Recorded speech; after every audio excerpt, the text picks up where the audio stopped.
Story 1. There is a small park nearby with a hidden bench under a large old tree. Hardly anyone visits this place. It is the perfect spot to sit, reflect, and escape the world for a while. Story 2. There is a huge cliffside on the other side of the road from me. My buddy's family owns the property, and it is where we always had parties and bonfires. People have celebrated there since the 1960s and 1970s. Story 3. There is a small, unassuming library run by an elderly couple. It is filled with books from floor to ceiling, and they know the story behind each one. It feels like walking into a sanctuary of stories, with every step revealing a new adventure. It surpasses any amusement park I know. Story 4. There is a shared swimming pool that is perfectly maintained, and the weather here is ideal for swimming most of the year. I wonder why I don't swim more often. Story 5. When I was a child, I grew up within walking distance of a 1,000-year-old Cistercian monastery located in a valley a couple of miles from our house. I was telling someone about it the other day and realized for the first time how much we took that for granted as children. These days, it is probably the world's only swinging aqueduct. It is a Victorian river canal built over another shipping canal, and the entire aqueduct swings out of the way when large ships pass through. It is impressive to think that when it was built 130 years ago, it was powered entirely by steam. Some proper steampunk elements right there. Story 6. A small concert venue, a soccer stadium, and an oversized sculpture of a metal bird. Story 7. The ocean is about a 60-second walk from my porch. I like to call it the poor man's waterfront because it is very affordable for being near the water. Although it may not be healthy enough for swimming, you can comb the beach for hours searching for sea glass and seashells. There is also a large playground, fishing pier, and boat dock here. I grew up in Texas but now live in Rhode Island, and I truly love it. Story 8. A creek is just a minute's walk away. I love birds, so it's always pleasant to see all the birds, including geese. Story 9. I can see the giant sports complex where the Dallas Cowboys and Texas Rangers play from my backyard.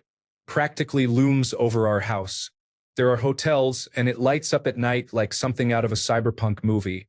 I don't care about sports too much, but it's nice to get free fireworks shows from our back patio. Story 10. Korean barbecue, deli, delicious donuts, ice cream parlor, breweries, many bars, the best boys in the city, and parks. There is much to choose from. Story 11.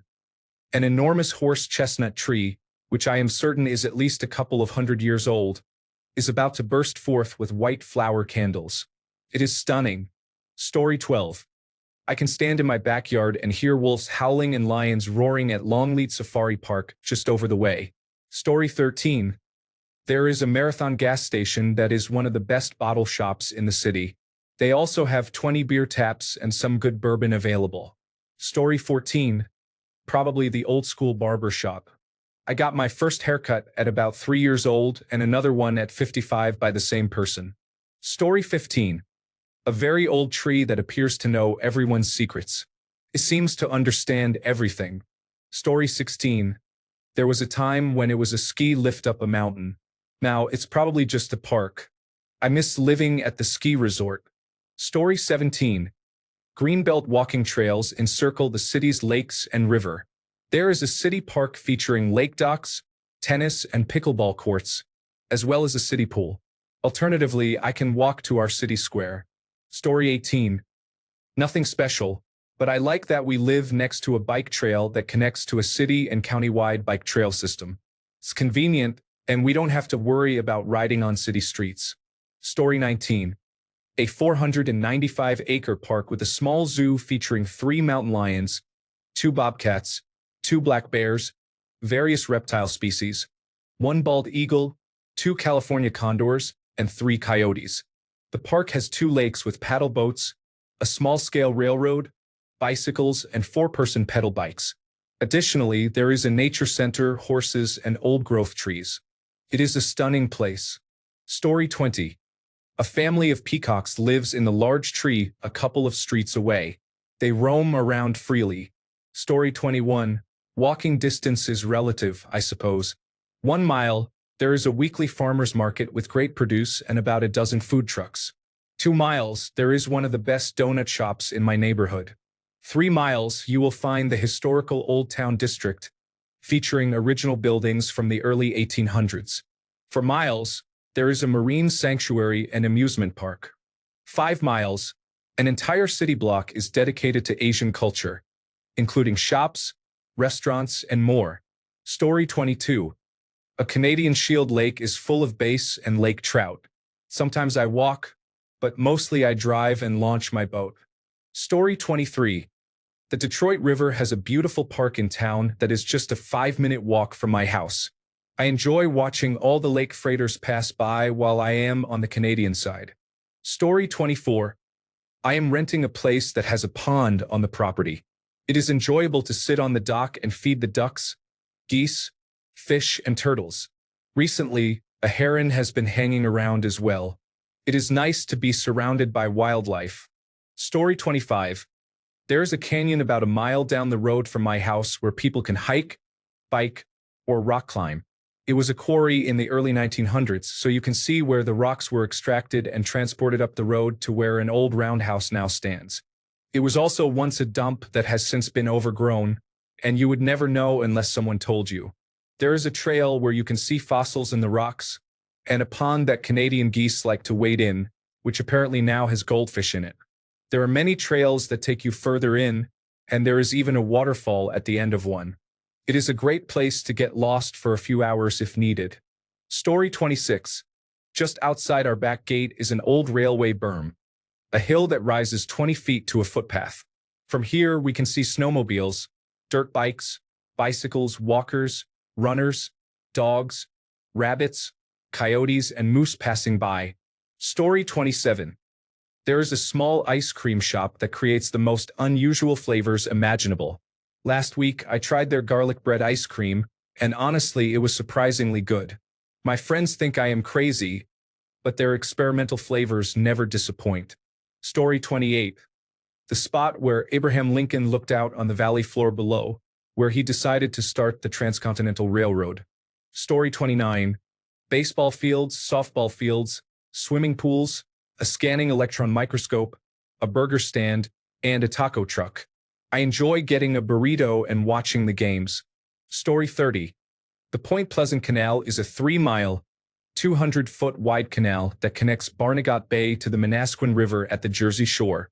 Boats in northern Barnegat Bay pass through to reach the Atlantic Ocean. This canal makes the barrier island an island. It gets very busy on weekends during the season. Story 31. The historic center of a medium-sized city in Western Europe features a few eagle nests. It is a UNESCO World Heritage Site known worldwide, with mighty rivers, dikes, and polders. Story 32. A brewery and pub are a block away. The Chesapeake Bay is within walking distance, but I have yet to take that walk. Story 33. A creek runs through the back of my yard.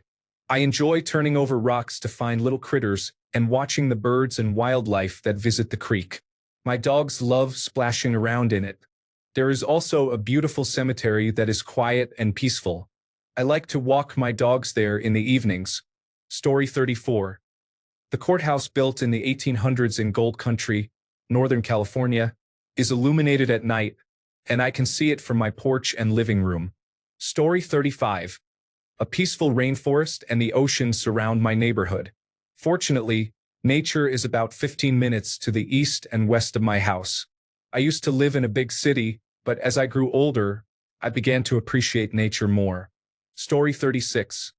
There is a paved path that runs along the river for the entire length of my town.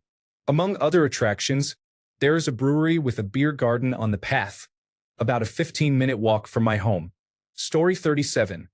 John Muir National Historic Site features the home where he lived, and the surrounding hills are all protected. Story 38. Llama Farm. It's right next to a natural mica mine and a colorful hut that I call Chicken Church. A small congregation meets there twice a week, and there's a big chicken statue nearby. Story 39. What distance are we discussing? Technically, Alaska is within walking distance, but it will take me months to get there. Story 40. A river with a blue heron nest, otters, turtles, ducks, geese, deer, and several other types of wildlife are viewable from my patio on the riverbank or my front porch. Story 41. Up the dead-end street across from my house, there is a large house with a spacious lot and a man-made pond. The owner dug the pond and keeps trout in it. There is a boulder at one end, and next to it is a container of fish food. A note advises against overfeeding the fish but encourages visitors to feed them. A state trail cuts across his property, so he expects people to pass by on their way to and from the woods. He also maintains the trail all the way to the end of his property line. The best part is my neighbor, who always has cookies for my dog. Story 42. A bowling alley once owned by Bill Mosienko, the player with the fastest hat trick in National Hockey League history. Story 43. My car isn't that cool, but considering I live in the middle of nowhere, nothing is really within walking distance. Story 44. A windmill. At a certain point on the walk to the train station, as you crest a hill, an object appears on the distant horizon. We should go and see what it is, we said for months after moving here. One day we set off, and my partner didn't believe we were walking to a windmill until we rounded the corner of a perfectly ordinary South London crescent. And there it was, a windmill from the 1850s. Certainly not Brixton. Story 45. There is a large area of forest behind our home with old walking trails that would take days to explore completely. We enjoy it, and our dog absolutely loves it. Story 46. A boulder the size of a small car, grooved from being pushed by a glacier, is in our backyard. Story 47. There are ancient Roman aqueducts located behind my house. Since they are in an area where one wouldn't typically walk, I only see them when passing by on the bus or in a car. They are very close to my house, and I would like to stop and take a long look at them sometime in my life. Story 48. I once lived near an airstrip, a rock climbing cliff, and a beautiful beach scattered with sea glass, all within walking distance. I missed that place. Story 49. How far is walking distance? If I walked for 2 hours, I would reach Morgan Freeman's house, or if I drove for 10 minutes. Story 50. If you're interested in Iron and Viking Age history, there are about 20 rune stones in the center of town, another 40 further out, and over 1,000 more in the rest of the county. There are also Iron and Viking Age burial mounds just outside of town, along with a place that serves mead next door. Story 51. Probably the large park.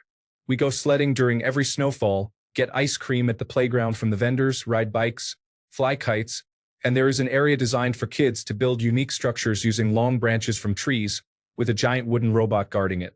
Although people have expressed concern about coyotes following them, I believe it is worth it to see deer occasionally. Story 52. The little concert venue in my town is available. In the summer, I can open the windows and hear the music loud enough to decide whether to head over or not. Story 53. A patch of cherry blossom trees. I can't remember why Japan sent them to our area long ago, but they actually just bloomed yesterday. Story 54. I live in a very small community that dried up and blew away after World War II.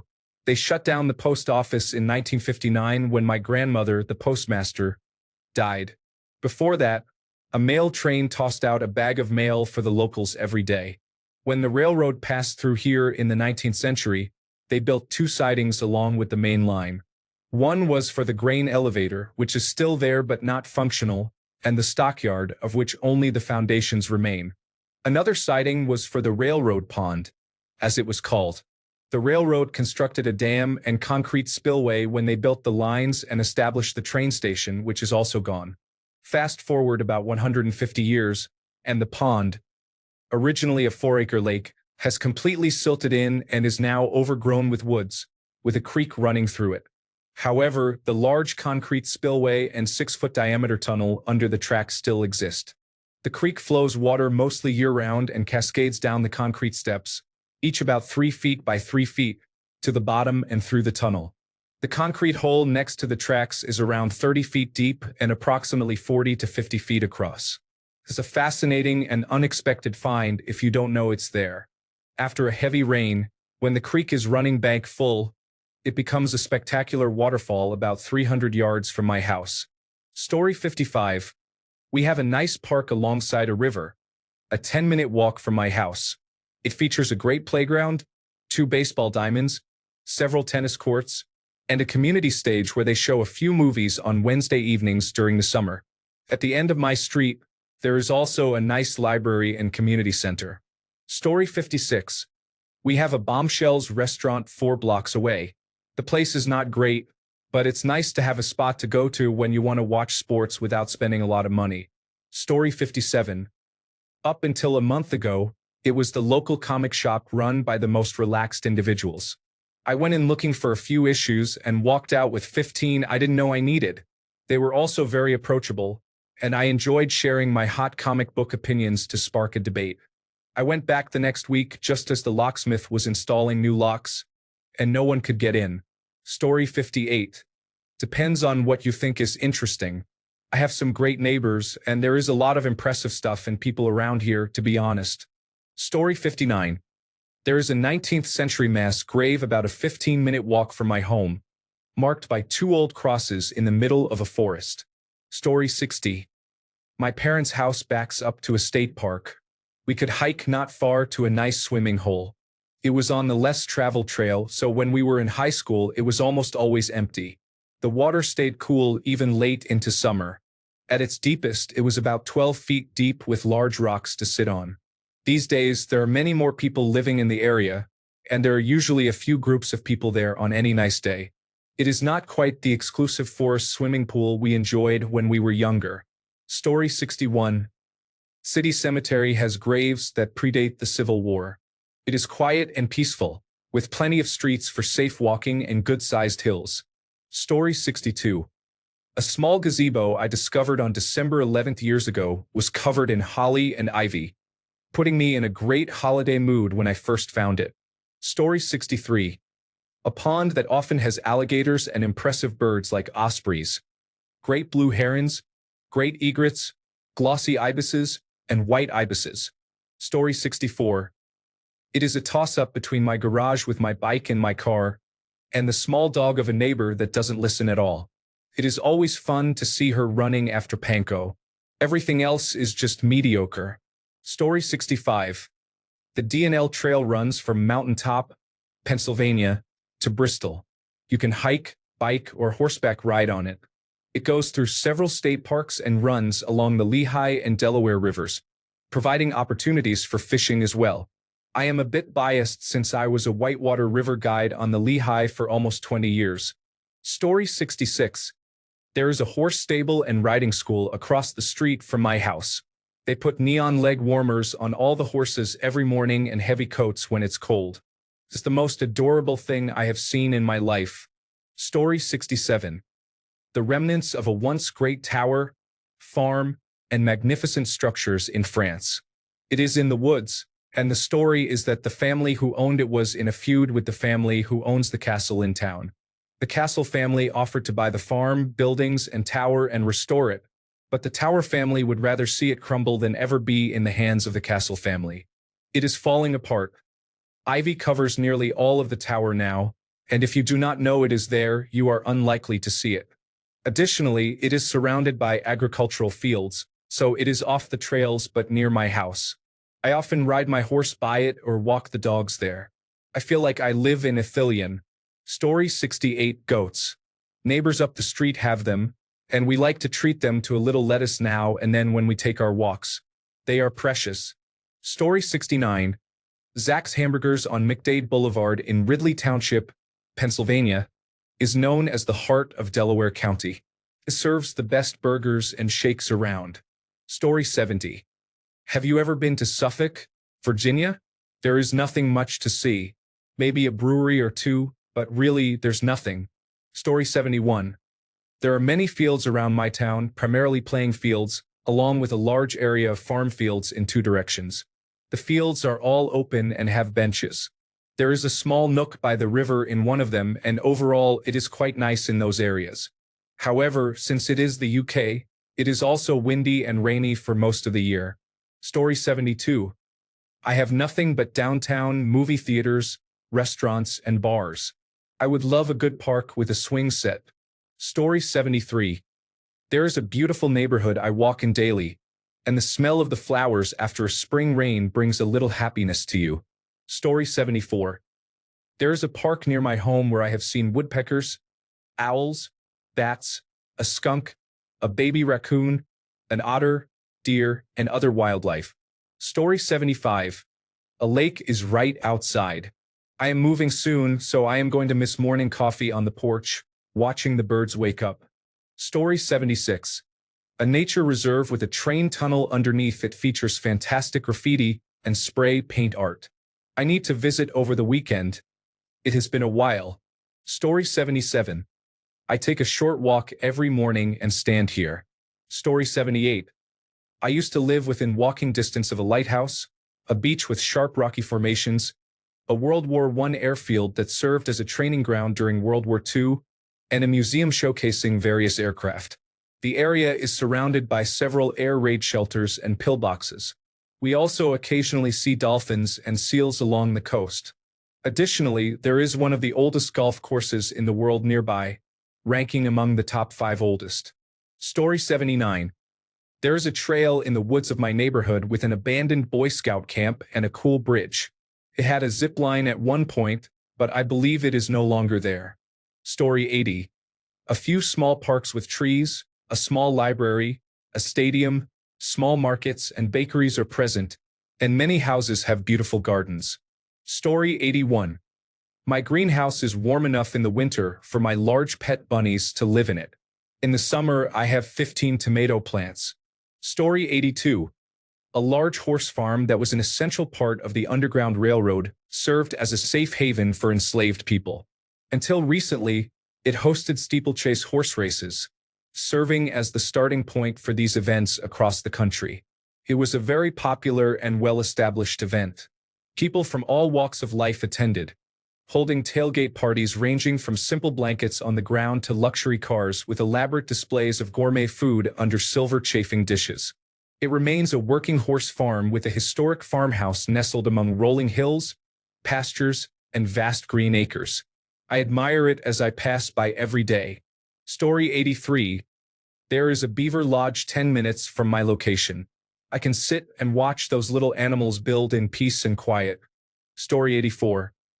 Nature, I live in the woods and there are trees, owls, bobcats, deer, fields, a river, and many birds like ducks, herons, and ospreys, as well as numerous frogs and other aspects of rural life that make me happy. Story 85. There is a beach about half a mile from my house with a playground where my son loves to play. We go there frequently in the summer. My wife reads a book while my son plays, and I fish for a bit. It is one of my favorite parts of our neighborhood. Story 86. Absolutely nothing. However, I grew up in a town where everything was within walking distance. Peace and quiet come at a price. Story 87. Perspective, I guess. I have lived most of my life in a remote area of the Midwest United States. Everything is so flat. From a grain silo, I can see 2 states over. I have to drive half an hour to the nearest Walmart. Had it not been for school and then work, I would have left long ago.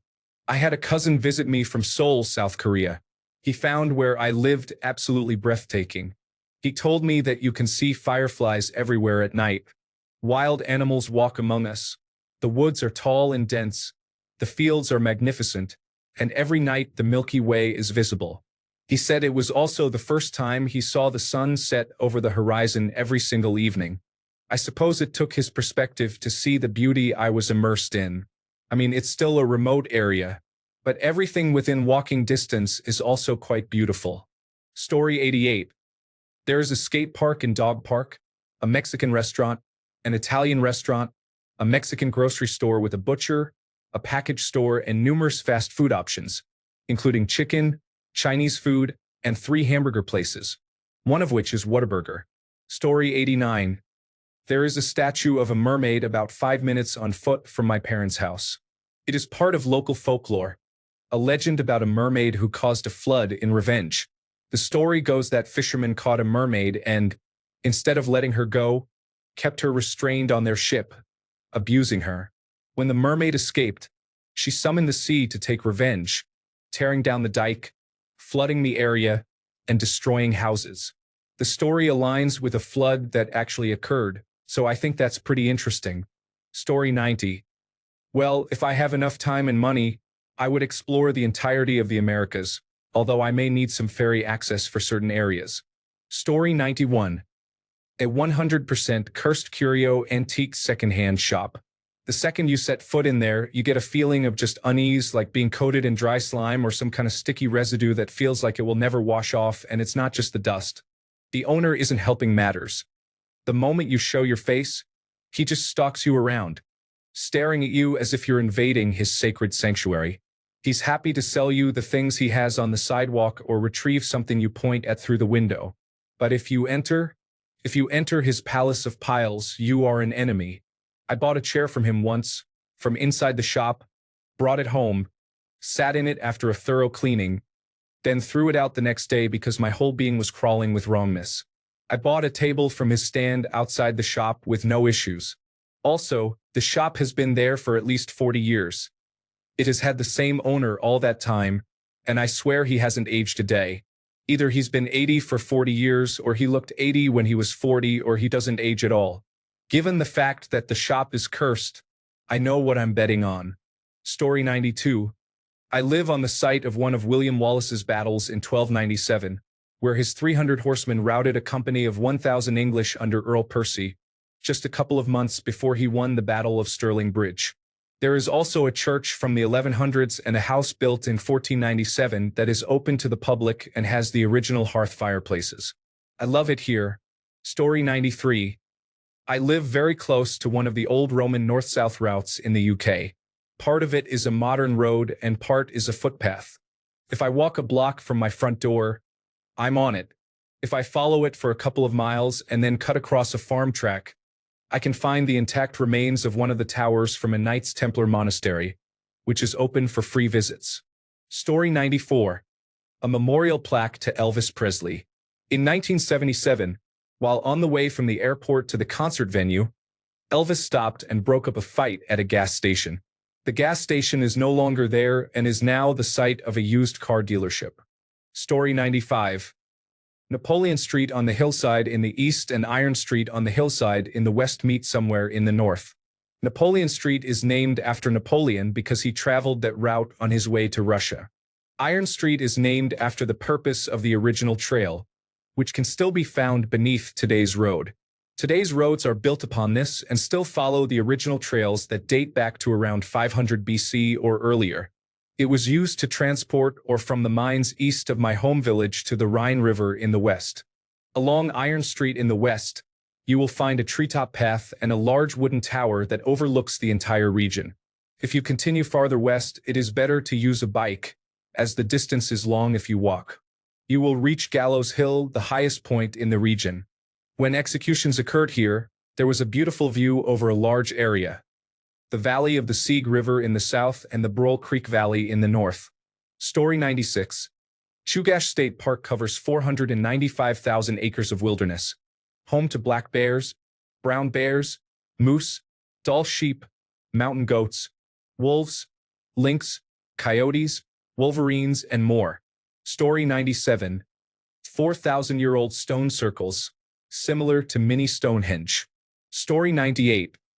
There is a hollow tree at an old Quaker mansion that was part of the Underground Railroad. It is about half a mile from the house in the woods. When slave catchers were known to be in the area, fugitive slaves would be sent out from the house to spend the night inside the tree. It was still there about 7 to 8 years ago, with room for 5 to 8 people inside. I am not sure if it is still there, though. It is an old tulip poplar and is susceptible to winter blowdowns. Story 99. A family-owned Polita shop. The fruit bowls upset my stomach, but I have a mile to walk it off before I need to run to the bathroom. Story 100. The spring is the source of the river that flows through the town. It is a wonderful fishing spot, and there is a boardwalk over the spring lake. Story 101. I live near a cul-de-sac that borders the river running through our city. It is private property technically, but as long as you do not disturb it, they leave you alone. It is a nice place to sit and enjoy some serenity. Story 102. In Toronto, Lake Ontario and High Park offer great opportunities for relaxation and enjoyment. Riding or walking along the boardwalk at the West End beaches, such as Sunnyside, is an excellent way to spend the day. During the winter months, you can also enjoy tobogganing in High Park. Story 103. I live less than a mile from the world's favorite pinball arcade. That place is disorienting, to say the least. Story 104. During lambing season, a couple of miles away, there is a lane that borders a farm. Last year, I cycled through and saw more than 50 adorable little lambs roaming around. Story 105. An independently owned art gallery features the works of a 93-year-old man who immigrated from Africa as a child. I love it, but sadly, he is experiencing noticeable and rapid cognitive decline, so I don't believe the gallery will be around for much longer. Story 106. A castle on its own island with an 11th century tower. Story 107. It depends on how far you walk. It takes 15 minutes to reach parks, thrift shops, the theater, the library, and takeout restaurants. It is a 1.5-hour walk to the beach in one direction and to the city in the other. It takes half an hour to get to the airport or 45 minutes to the river. Story 108. There are numerous restaurants, wine bars, Irish pubs, shops, art galleries, parks, coffee shops, bookstores, and a library that will reopen soon. I believe I can walk to anything I might need, including a couple of hospitals. Although the beach is a bit far to walk to, I can reach a bus that takes me there. I love this city. Story 109. The woods near my house are filled with delicious mushrooms seasonally. There are poisonous ones as well, but I know how to identify them. Story 110. A Norman church stands on the site of the oldest known educational establishment in the country. My children love the early 8th century Celtic crosses. Story 111. The forest comes right up to my backyard. We have driven off the coyotes and bears, so the deer and moose have a safe haven for raising their young. I have literally chased off a couple of coyotes when a second yearling moose came bolting out of the woods.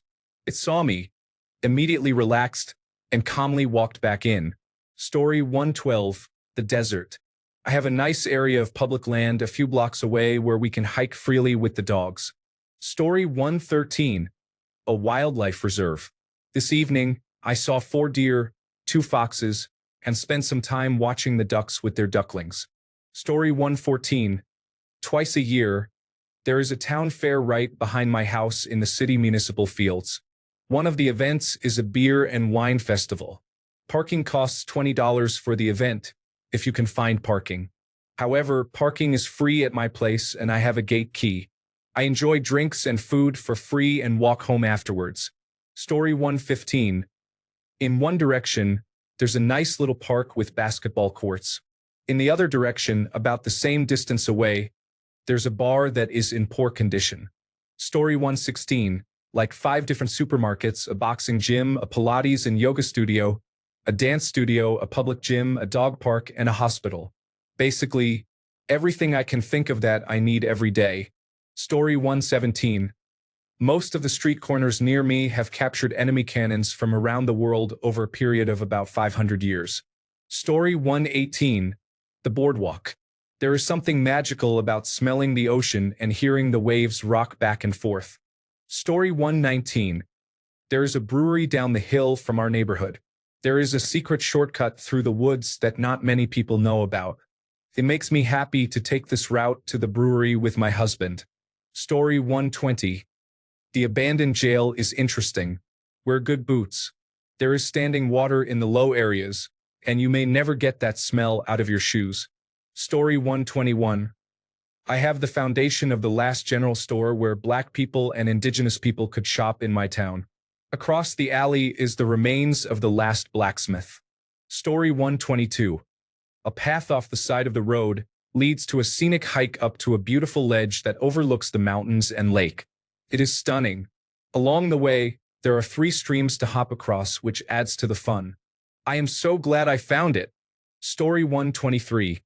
The soundproofed and sound-treated rehearsal room in my garage allows me to play as loud as I want in the middle of the night without disturbing anyone. Story 124. I could see the New York Mets training facility from my bedroom window. I saw some of the greatest players ever there. Story 125. Slightly longer walk to a 900-year-old ruin of an abbey destroyed under the rule of Henry VIII. A nature reserve. A 200-year-old haunted manor house. Story 126. The town I live near is a 5-minute walk. If I want Italian food, I can be there in 6 minutes. If I want German cuisine, I can be there in 5 minutes. If I need a court document signed, I can be there in 4 minutes. If I want to look at some retro items from my childhood, I can be there in 8 minutes. If I need something from the store, I can be there in 5 minutes. I don't like being in a busy area, but I appreciate how walkable everything is. Story 127. A huge park with a creek running through it. There are plenty of trees and bridges. It is wonderfully quiet, apart from the birds and ducks, even though parts of it are near main roads and housing. Story 128. The paved walking trail allows me to leave my backyard and access a walking trail through the woods that extends for about 10 miles in a loop. It's like living in a state park. I am an American, and this is how we live. Story 129. There is an old bar in my neighborhood that has been around for many years. After a long time of struggling, I am finally building a community there, and it has been very beneficial for me. Story 130. There's a park next to my place overlooking a major highway and a gas station. At night, if you stay near the bridge inside the park, you will see all sorts of crazy things. Robberies, gunshots, police chases, and more. Who needs television when you have all this drama live? Story 131. My tomato garden. I check it every day now since I believe I made hybrids. They are only seedlings for now, only time will tell. Story 132. I live less than 4 blocks from the bank of the mighty Columbia River in Vancouver, Washington, in the Pacific Northwest, United States. Story 133. I live in the Blue Mountains, Australia, and can easily walk to the iconic tourist destination of Echo Point to see the Three Sisters. The views over the mountains and down into the valleys are amazing. The best time is early in the morning when you can watch the fog rise from the valley and disappear. Story 134. I can walk about 45 seconds to my dock, get in my kayak, and enjoy the small lake. I'm often the only one on it, especially this early, but even on summer weekdays it is very quiet here. It's not a big lake. Thanks a bunch for sticking around till the end of the video. Remember to subscribe, and until next time, stay awesome and goodbye.